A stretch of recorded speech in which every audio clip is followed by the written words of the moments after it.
Hapo zamani za kale, katika jiji kubwa lenye shughuli nyingi, aliishi tajiri mmoja aitwaye Baraka.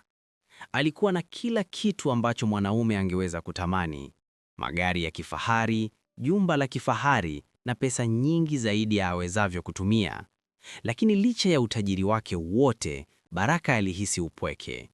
Alijua watu waliona tu pesa na mamlaka yake, si moyo wake. Baraka alikuwa amefanya mahusiano mengi, lakini hakuna hata mmoja wa wanawake aliyempenda kwa kweli. Wote walivutwa na utajiri wake, si mtu aliyekuwa ndani yake. Kadri hili lilipoendelea kutokea, ndivyo Baraka alivyohisi utupu zaidi. Alitaka mtu ambaye angemtendea kwa upendo halisi, si kwa sababu angeweza kuwanunulia vitu vya gharama kubwa. Siku moja, Baraka alipata wazo.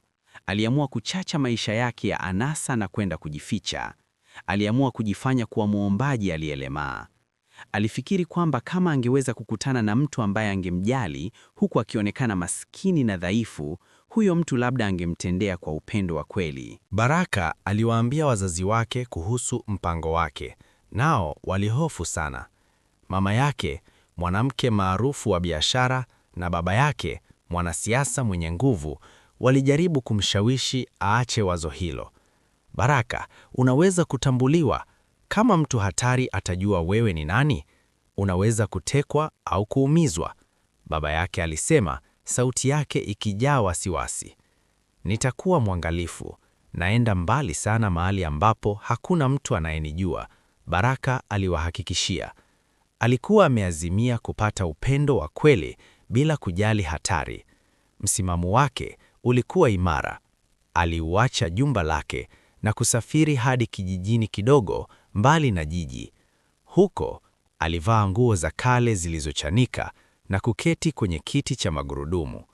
Alijivuta hadi pembe ya mtaa kimya kimya, akitumaini hakuna mtu atakayemtambua. Akiwa amenyoosha mkono wake, alianza kuombaomba.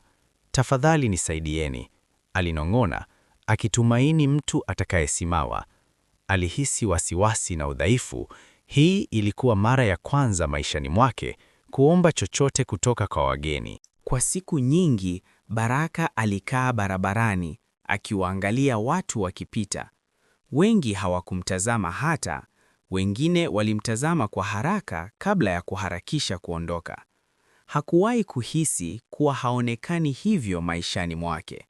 Lakini kisha siku moja, msichana aitwaye Neema alipita. Neema alikuwa tofauti. Alikuwa mchanga, labda katika umri wa miaka 22, na macho yenye huruma na roho nyororo. Hakuwa na mengi yeye mwenyewe. Familia yake walikuwa maskini na baba yake, Juma, alifanya kazi kwa bidii shambani kwao dogo ili kukidhi mahitaji. Lakini licha ya changamoto zake, Neema alikuwa akitabasamu kila wakati. Neema alipopita mahali pa Baraka, alimuona akiketi kwenye kiti chake cha magurudumu, akionekana amechoka na ana njaa. Moyo wake ulilaini. Alisimama na kuinama, akimtazama machoni. "Je, uko sawa?" aliuliza, sauti yake ikijaa wasiwasi. Baraka alishangaa. Ilikuwa siku nyingi tangu mtu yoyote aliposema naye. "Najaribu tu kupata riziki," Baraka alisema, akijaribu kuonekana dhaifu. Neema alitazama ndani ya mkoba wake mdogo. Hakuwa na pesa nyingi, lakini hakuweza kuondoka bila kumsaidia. "Hapa," alisema, akimpa sarafu chache. "Najua si nyingi, lakini ndizo zote ninazo kwa sasa." Baraka alihisi mate katika koo lake. Wema wake ulimgusa kwa njia ambayo pesa hazikuwahi kumgusa. "Asante," alinong'ona. "Hujui jinsi hii inavyonimaanisha." Neema alitabasamu kwa upole. "Je, una mahali pa kulala?" aliuliza. Baraka aliitikisa kichwa chake. "Hapana," alisema, akihisi na hatia kidogo kwa sababu ya uongo. Neema alifikiria kwa muda. "Naishi na baba yangu. Nyumba yetu ni ndogo. Ningependa kukusaidia, lakini sijui kama baba yangu atakubali." Neema aliharakisha kurudi nyumbani, moyo wake ukiwa bado mzito kwa wasiwasi juu ya muombaji aliyekutana naye. Alipoingia ndani ya nyumba ndogo, alimkuta baba yake Juma akipumzika baada ya siku ndefu ya kazi shambani. Uso wake, ingawa ulichakaa kutokana na miaka ya kazi ngumu, bado ulikuwa na joto na wema ambao alipenda sana. Baba, nimekutana na mtu kijijini leo, Neema alianza, sauti yake ikisita. Mwanaume, muombaji, amekaa barabarani kwenye kiti cha magurudumu. Alionekana amechoka sana na ana njaa. Macho ya Juma yalilaini aliposikia. Ulifanya nini Neema? Nilimpa baadhi ya pesa chache nilizokuwa nazo, lakini aliniambia hana mahali pa kulala, Neema alieleza. Nilitaka kumsaidia, lakini sikujua kama ni jambo sahihi kufanya. Je, ningelifanya zaidi? Juma alipumua kwa nguvu, akifikiri kuhusu mwanaume ambaye Neema alikuwa ameelezea. Huwezi kumwacha nje peke yake usiku. Hatimaye alisema, hakuna mtu ambaye anabidi kuachwa kuteseka wakati sisi tunapaa juu ya vichwa vyetu. Rudi ukalete hapa, tutamfanyia nafasi. Neema alitabasamu, akishukuru kwa huruma ya baba yake. Bila kupoteza muda, alichukua shali yake na kuharakisha kurudi mahali alipokuwa amemwacha mwanaume. Aliporudi, Baraka alikuwa bado ameketi kwenye kiti chake cha magurudumu, akionekana amepotea katika mawazo. Alimkaribia kwa tahadhari, sauti yake laini ikipasua hewa ya jioni. Baba yangu alisema huwezi kubaki hapa nje peke yako siku huu.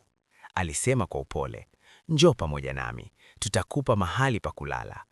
Baraka alipepesa macho, akishangaa na pendekezo hilo. Hakuwahi kutarajia wema kama huo kutoka kwa wageni, na moyo wake ulijaa hisia. Mimi sijui la kusema, alisita.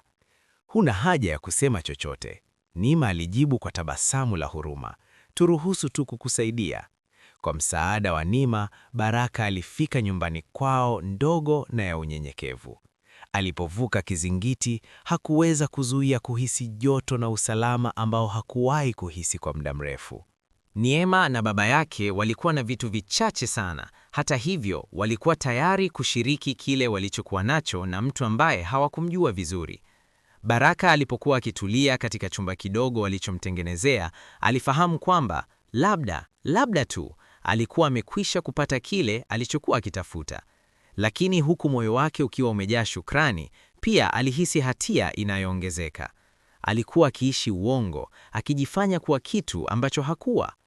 Baraka alilala usiku wake wa kwanza katika nyumba ya Neema na Juma, akihisi mchanganyiko wa faraja na wasiwasi. Chumba kilikuwa kidogo, lakini kilikuwa safi na cha kukaribisha. Alipolala kwenye godoro nyembamba, alisikia sauti za usiku, sauti za vidudu na mwendo wa majani nje. Kwa mara ya kwanza kwa muda mrefu, alihisi usalama. Neema alimletea bakuli la supu ya moto na Baraka alionja kila mtumba kwa furaha. Aliketi kwenye ukingo wa kitanda, macho yake yakijaa wema. Unaweza kukaa hapa kwa muda wowote unaohitaji, alisema. Tunataka kukusaidia. Asante, Baraka alijibu, sauti yake ikiwa chini sana. Hujui jinsi hii inavyonimaanisha. Katika siku zilizofuata, Neema na Juma walimtunza Baraka. Walimsaidia kwa mahitaji yake ya kila siku na hata wakamfanyia bustani ndogo ya kukalia. Baraka alifurahia kutumia muda na Neema. Alikuwa na ucheshi na akili na alijikuta akicheka zaidi kuliko alivyokuwa akifanya kwa miaka mingi. Jioni moja walipokuwa wameketi pamoja bustanini, Neema alimtazama kwa wasiwasi. Unaonekana mwenye huzuni wakati mwingine, alisema. Je, kuna jambo linalokusumbua? Baraka alitaka kumwambia kila kitu, lakini alijizuia. Ni kwamba nashukuru kuwa hapa, alijibu, akijilazimisha kutabasamu. Nimepitia mambo mengi. Neema aliitikisa kichwa, lakini Baraka aliweza kuona alitaka kujua zaidi. Alihisi uchungu wa hatia. Jinsi gani angeweza kufurahia furaha hii huku akificha ni nani kweli? Wakati huo huo, mjini nyuma, wazazi wa Baraka walikuwa wakiongezeka wasiwasi. Hawakuwa wamesikia kutoka kwake tangu alipoondoka, na haikuwa desturi yake kwenda bila simu yake. Kila usiku, mama wa Baraka aliketi karibu na dirisha akiomba kwa usalama wa mwanawe. Moyo wake uliuma kwa wasiwasi. Anaweza kuwa wapi? Aliuliza kwa sauti yake ikijaa hisia. Huyu ni mwana wetu pekee. Angetuambia alikokuwa anaenda. Baba wa Baraka alijaribu kutulia kwa ajili ya mkewe, lakini hakuweza kuficha wasiwasi wake. Nina hakika yuko sawa, alisema, ingawa alihisi mfungo tumboni. Labda anapumzika tu kutoka kwa kila kitu. Unajua jinsi alivyo. Lakini kila siku iliyopita bila habari iliwaongezea wasiwasi. Mama wa Baraka angelilia, akiomba kwamba alikuwa salama popote alipokuwa. Jioni moja ya baridi, Juma aliketi karibu na Baraka katika bustani ndogo. Alikuwa ameazimia kuuliza jinsi Baraka alivyokwisha kuwa kwenye kiti cha magurudumu. Baraka alisita, moyo wake ukipiga kwa kasi, na akamweleza hadithi yake. Alikuwa amepata ajali miezi michache iliyopita. Gari lake liliteleza barabarani, na ingawa alikuwa na bahati kuokoka, miguu yake ilijeruhiwa vibaya. Baraka alieleza kwamba madaktari walimwambia angeweza kutembea tena, lakini alihitaji upasuaji ambao ulikuwa wa gharama kubwa sana kwake. Juma alihisi huruma kubwa. Ilikuwa jambo baya kwa mwanaume kupitia hilo. Baraka alijaribu kuficha maumivu yake, lakini Juma aliweza kuyaona. Aliamua moyoni mwake kwamba hakuweza kumwacha Baraka aendelee hivyo. Walilazimika kufanya jambo. Asubuhi iliyofuata, Juma alimuita Neema pembeni wakati wa kiamsha kinywa. Alizungumza kuhusu hali ya Baraka na mahitaji yake ya upasuaji. Hawakuwa na pesa za kutosha, lakini Juma alipendekeza waanze kidogo. Wangeweza kuuza baadhi ya mazao ya shamba lao, matunda, mboga, labda hata baadhi ya mifugo. Haikuweza kukusanya pesa zote mara moja, lakini ingeweza kuwa mwanzo. Neema alithamini ukarimu na nia ya baba yake. Hawakuwa na mengi, lakini Juma aliamini siku zote katika kusaidia wengine. Waliamua kuifanya siri kwa Baraka, wakiogopa kwamba angeweza kukataa msaada. Neema alianza kufanya kazi kwa bidii zaidi shambani, akichuma matunda na mboga kuuza sokoni kijijini. Juma alishughulikia kazi za kila siku za shamba, lakini baba na binti wote wawili walilenga kukusanya mazao ya kutosha kufanya tofauti. Sokoni, Neema alianza kuuza mazao mapya. Watu wa kijiji walithamini ubora wa matunda na mboga alizotoa. Lakini siku moja, Kamau, kijana tajiri kutoka mjini, alimwendea tena. Kamau alikuwa akijaribu kuvuta umakini wake kwa miezi kadhaa. Kila alipokuja kijijini, alimpa zawadi na ahadi za maisha ya anasa kama tu angekubali kumwoa.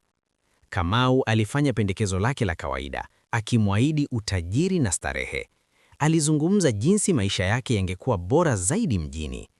Neema alibaki shwari, akikataa pendekezo lake. Hakutaka maisha ambayo Kamau aliyokuwa akimtoa.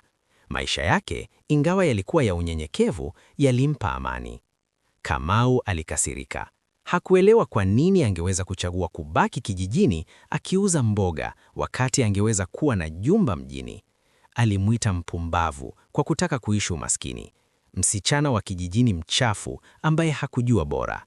Kamau aliondoka kwa hasira. Neema aliendelea kuuza sokoni, moyo wake ukiwa mzito lakini akili yake wazi. Alikuwa amechagua njia yake na hakuwa na majuto. Nyumbani, Juma na Neema waliendelea na juhudi zao za kukusanya pesa kwa ajili ya upasuaji wa Baraka. Kila sarafu waliopata kutoka kuuza mboga iliingia katika mfuko wa siri, lakini haijalishi jinsi walivyofanya kazi, ilionekana kama wasingeweza kuhifadhi ya kutosha kamwe. Amina, rafiki wa karibu wa Neema, alifika nyumbani kwake mchana mmoja. Uso wake ulikuwa mkali, lakini na nia ya siri. Kamau alikuwa amemwendea mapema siku hiyo, akimpa pesa ili amsaidie kumshawishi Neema amuoe. Alikuwa amechoka na kukataliwa kwake, na alifikiri Neema angemsikiliza rafiki yake wa karibu. Amina, akihisi umuhimu, alichukua pesa na kukubali kusaidia. Baada ya yote, alifikiri Kamau alikuwa mwenzi mzuri kwa Neema, tajiri, mzuri wa sura na tayari kumchukua kutoka maisha ya kijijini. Akiketi na Neema, Amina alianza mada ya Kamau kwa urahisi, akimkumbusha mara ngapi alikuja kijijini tu kuomba mkono wake. Alisisitiza utajiri na starehe ambayo ingemgojea kama angesema ndiyo.